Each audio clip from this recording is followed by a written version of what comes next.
see in so many people is just the scarcity, the feeling that there's just not enough to go around, there's not enough love, there aren't enough good guys out there's not enough money. You know, like how can we help people understand that it's just a unlimited supply?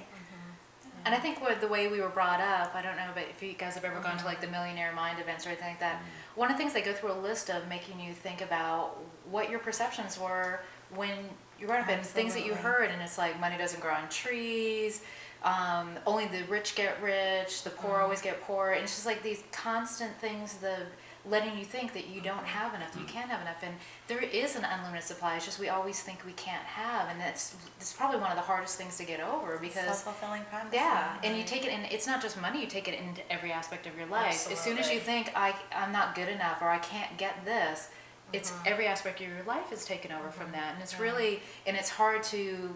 You might end up getting more money and be more abundant, but you may not have a relationship because you're still on that aspect of thinking that there's not enough or you're not good enough.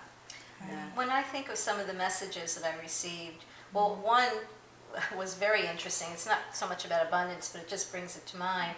My mother used to say, she used to give me these permanents, you know, when I was a kid. And I was like 7 or 8 years old. And this horrible smelling stuff was on my hair. And she'd be pulling it. And I would say to her, why are you doing this to me? And she'd go, this is the truth. You have to suffer to be beautiful. Yeah. There you go. Belief system that'll just stay in place until you do something. But about the abundance, I always remember my parents saying you have to work hard for money.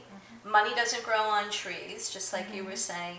And all of the messages that I heard and that I received were about difficulty, challenges, hard, and it really shaped my life for many, many, many years. I had to do I worked with a neurosurgeon for many, many years. I almost had to have a lobotomy just to change those beliefs. You know, because again, we were talking about how hardwired, you know, they are. And I think abundance, we just don't have the belief or the sense that there is enough for everyone. There's enough food, there's enough money, there's enough health. That's a whole nother topic. But there's plenty for everyone if we would only embrace that belief. You just said something really interesting there, and it's interesting, especially considering where we live and in the States, but all over the world, we have this sort of twisted notion that if it feels good, it must be bad for you. If it feels bad, it must be good for you. And that there's some way that you can possibly torture yourself long enough, right, to eventually get to a place called happiness, right? And that tends to be not to be true. And if you look at the science behind it, what they found is that the most successful people in the world, folks that experience the best relationships, the ones that make about $750,000 more over the course of their entire life, the ones that live about 6 to 7 years longer, all of those folks have found a way to be happy first. And that happiness is actually statistically leads to success. And so that makes it sort of puts an entirely different spin on success and abundance and money and how you go from having none to having some. Because even people that have had money their whole lives and were brought up, they're not necessarily happy people. You have to be happy with yourself first in your life, and then take that to the next level. And when you do that, you can help other people to do that as well. And that's one of the things I think a lot of people don't realize about abundance is that everything in this life is circular. And you have to, in order to receive, you have to give. And it has to be this flow that comes back and forth. Right. And there's so many people that are like, hoard the money. I'm afraid that they save for a rainy day. Why save for a rainy day? You're going to create a rainy day. Save for beautiful, loving, fabulous days. Think of that trip you want to go on and save for that. Don't save for that emergency that you need to have. And I think we've gotten into that mentality of having to hoard and having to keep and that we won't have enough. And really, it's that perception, again, back to perceptions, that we're not good enough or that we don't have that opportunities for. That's such a beautiful way of putting it, because what you're saying to some extent as well is that having this sort of scarcity perspective, this sort of poverty perspective, in a way is self-fulfilling both in a material sense because it creates that on the outside with your life, but it also creates it on the inside so that no matter how much money you make, no matter how good things get, you still have this sense that you don't have enough or there's not enough out there in the world. And so the scarcity perspective reinforces itself over and over and over again, both in the world and also inside of yourself. Right. Yeah. I think that plays into the whole control that people just, that's one of the basic things that our society is set up that isn't natural, is that we have to have control over everything. And if we can release that control and surrender, then we let God and life and nature just do what it's supposed to do with us, but it's no one wants to just surrender to what's supposed to happen. Well, they say, if you can, the deal is, keep people in fear and control them so you can hoard all the money and all the power. And it's, you know, it's really interesting. That's how our world seems to be set up, although I so see it changing. I see beautiful changes, you know, happening, and people are coming together, and we're sharing with one another more these ideas, just alone these ideas, and it helps us to reinforce. I think basically, by nature, I think we want to be happy. We have that beautiful spirit within inside of us that's just like, yay, it feels good, and feels happy, and feels abundant, and it kind of, you know, has gotten, you know, squashed, or, you know, No, go ahead. Yes, Do you go. think, Michelle, that we're nearing some sort of a tipping point with that? I mean, you say that Yes. you see it more and more everywhere, and I agree. It's definitely been in the media so much more. No small thanks to Oprah. But yet, it's also, you know, people are more stressed than ever. It's like such a horrible mental, emotional state that so many Americans are living in right now, that it is almost just about that perception we were talking about. Like, is it nearing a tipping point that will become more obvious to Yes. more people? I think The it's 100th December monkey. 20, I'm sorry, I think it's December 21st, 2012. Was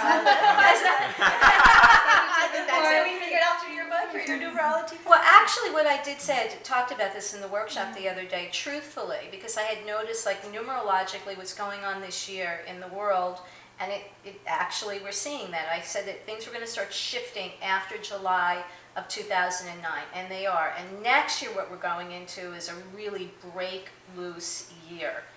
And not only for the United States, because, you know, the United States has its own birth chart, you know. The United States was born on July 4th, and 1776, yeah.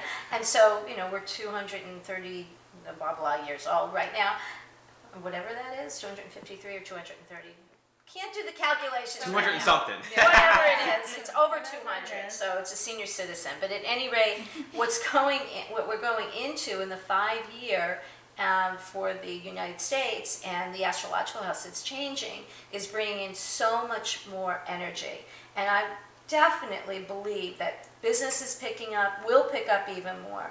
More and more people are going to get in touch with their creative spirit, their creative side, excuse me, and we're having a coming together, so to speak, where it's just bursting up. It's like a flower blooming. Yeah. Well, if you think about it, they're looking at, I mean, so many people are so down on the economy, but one of the best things that ever happened for us was to have this crash that we basically had, because all of a sudden people are starting to look at, I hated my job. That wasn't the job for me. And they lost their job, and now they start looking at, what can I do that makes my heart sing?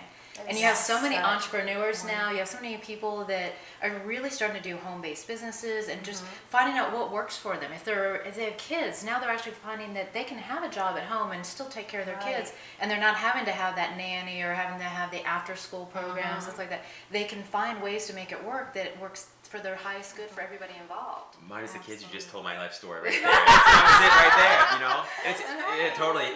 And it's interesting that, you know, often I say that, you know, it's not until you've met with real success in the world and found it utterly empty that you begin to sort of take the journey inward, you know? It's not, nothing sort of fails like success, and nothing succeeds like failure. And so it's often not until you've become almost a real success in life or a total failure, right, that you actually begin to turn that sort of journey around that's been so externally focused and turn it inward and take the joyful journey inside. So The other thing that you said really brought to mind an old saying. You know, you said, like, you know, we had to come to this point, and, you know, people had to be forced. It's that old 2x4 therapy.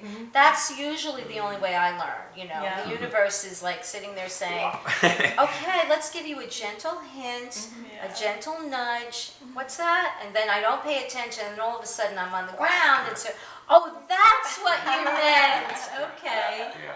You know, I have an expression that I like to use sometimes, is that, you know, when you don't listen to your emotions, or you don't listen to your body, or you don't listen to your relationships, and you don't listen to your own life experience, they tend to speak in increasingly louder tones. Right. And I found that over and over again. Suddenly, if I'm really stressed out and I'm not noticing it emotionally, my body will respond with an ulcer, or respond with a headache, or respond with something, or my relationships will respond or communicate to me in a way that lets me know something is going wrong, and it's probably going wrong up here and in here.